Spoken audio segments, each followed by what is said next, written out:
Welcome, boys. This is Tool Room Update number 5, I believe. So first things first, we do have Katie's Beetle in here, sitting up on a stack of 2x4s. So it's high enough off the ground that I can slither underneath of it to change the gender-neutral fluid in our transaxle. Takes 80 W90 gear oil. I want to be able to slide underneath of it and get her done. New convertible top is on it.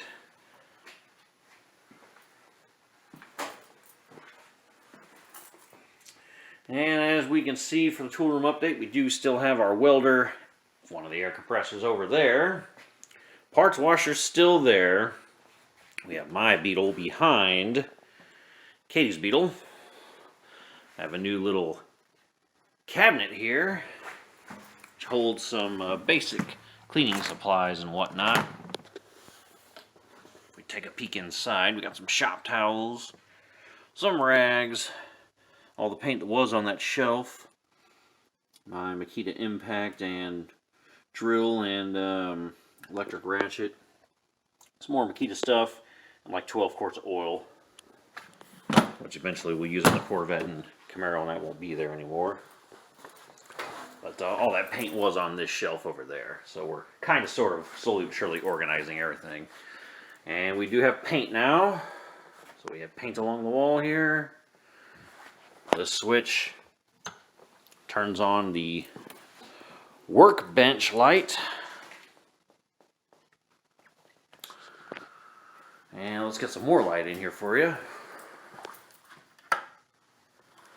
Now we have all the lights hung, so we have 9 of them across the way here. And then the 10th one here. We have those old cabinets that were on that wall originally that we knocked out. Hasn't been filled with anything yet. I'll figure out what goes there soon enough. And then Steve donated me this left and right cabinet, and it almost matches. Got a few air impact tools and I think some pipe cutter type stuff in here.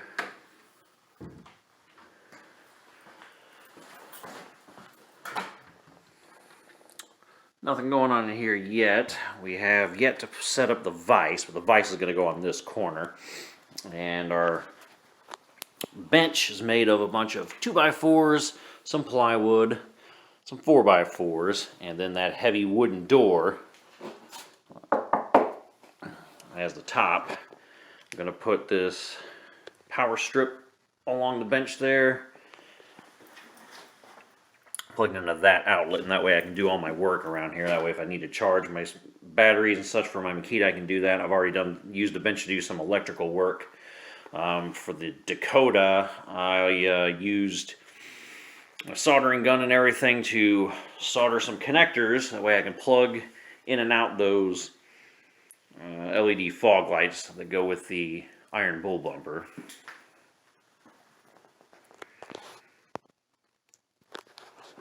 Got us a stool, and then my 20-ton press is set up, and I went ahead and modified the bottom of it by putting some 4-inch casters on it with some brakes on either corner so I can lock it in place or unlock it, so that way I can wheel this thing around instead of having to drag it around everywhere. I do believe we're going to keep this here, and then I'm going to set up the drill press, the grinder, probably something else, because we can get power from this outlet. There's another outlet back behind it.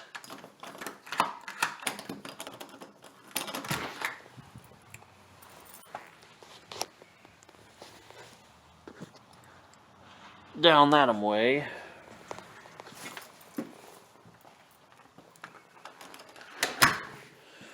And then I believe what's going to end up, I don't think I'm going to leave the 20-ton press here. I'm probably going to put the parts washer here, but I'm not sure. I might, once I build the shed and clear this stuff out, maybe the parts washer will go back this way, because we do have an outlet down there.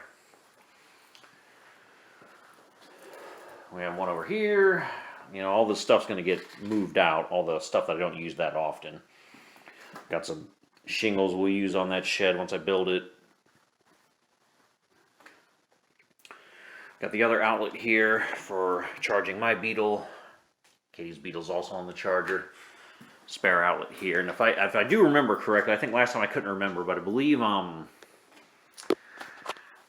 this the AC and that outlet are on their own circuit 20 amp fuse. I believe everything on the bottom here is on its own 20 amp fuse.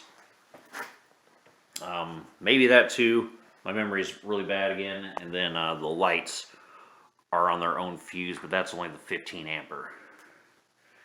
And then everything on the outside's on their own fuse. I believe that's also 20 amp. So that was it. Just doing a little quick tool room update. This will be the second to last update until the shed's built. You see everything's painted now, so I just need to get the original piece of trim was too short. I forgot this door was a bigger than the normal door, so the trim didn't fit. So I still need to get the correct piece of trim for that. I gotta get more wood here so I can finish up there at that trim where it'll better disguise that transition from that angle from where the old house's header essentially was. Well, the old, that used to be on the outside of the house, and then where we built the extension there, slanting the roof down. And I still need to find the remote for my AC unit. But once the shed gets built, truck tires and everything can get out of here. The mowers, the shop vac, the things I don't use that often that's taking up too much space, that can go. And once I de-dust everything in here, I got 2 car covers, one for each Beetle, so I can cover mine and then cover Katie's once hers is off of those deals there, lifting it up in the air. Yeah, but they're drivable. Mine's fixed. We did the rear brakes. It was leaking out of the wheel cylinder, so that's all sorted.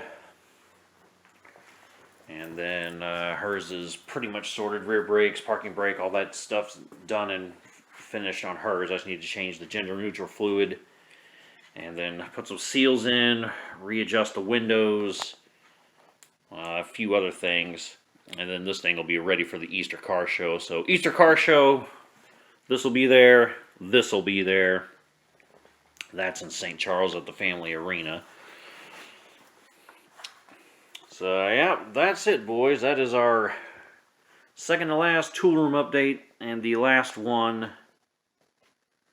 involving, the last one before we get the shed built. Once I build the shed and then I figure out the permanent home for my parts washer, we'll have the tool room completely done. It'll be ready to rock. And I can finally put the limited slip differential that I got out of the Mustang in the Crown Vic, because I need the vise set up and the parts washer to clean that part and change everything out before we do that. So alright, boys, hope you enjoyed this quick little video on the tool room update, second to last one. Let me know what you think. Really, the only thing that's kind of odd that maybe gets to me a little is the Menards lights are kind of like pure white, and these are, I don't know, kind of blue almost. It's like a cold feeling back in here. The light is semi-depressing. Kind of reminds me of, like, I don't know, like a prison or something, or like a morgue. Those real